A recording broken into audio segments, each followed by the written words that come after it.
Je m'appelle Margot Dademar, je suis journaliste au Figaro. Nous sommes à New York, devant la cour criminelle de Manhattan, parce que se joue depuis le 15 avril 2025 le procès du célèbre producteur hollywoodien Harvey Weinstein. Le contexte de ce procès est assez particulier. Ce qu'il faut savoir, c'est que ce n'est pas la première fois qu'Harvey Weinstein est jugé. C'était en 2020 où il a été condamné à 23 ans de prison, et aussi un deuxième procès à Los Angeles où il a été condamné à 16 ans de prison. L'année dernière, la Cour d'appel de New York a annulé la condamnation d'Harvey Weinstein parce qu'elle avait estimé que le procès n'avait pas été équitable.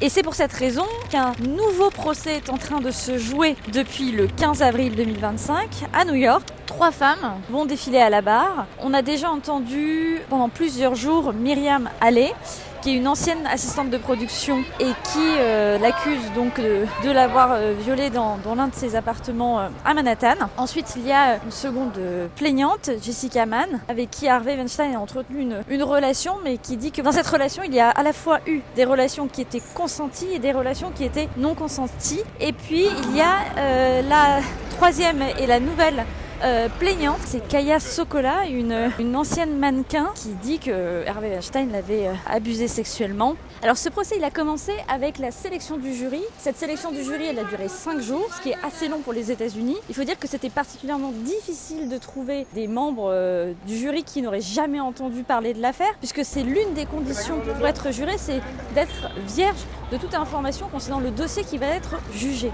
Sachant que c'est un moment crucial pour la défense. C'est très important pour la défense parce que c'est le moment où Maître Aydallah, qui est donc l'avocat d'Harvey Weinstein, allait pouvoir sélectionner un jury qui potentiellement pourrait aller dans son sens au moment du verdict. Donc c'est un moment fondamental. Une fois que le jury a été sélectionné, on est entré dans ce qu'on appelle les plaidoiries d'ouverture. Les plaidoiries d'ouverture, c'est un moment où à la fois la procureure et l'avocat de la défense font le récit des faits, et ensuite on a continué avec l'interrogatoire des témoins et des plaignantes.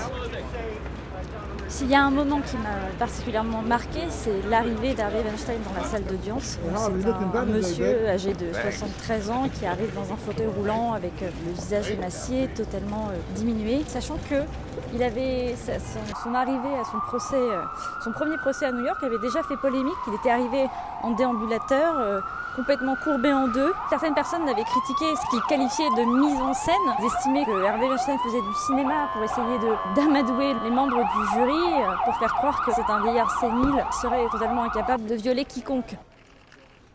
Alors ce qui m'a marqué dans cette plongée dans l'univers judiciaire américain, c'est tout simplement la façon de rendre justice aux États-Unis comparée à la façon de rendre justice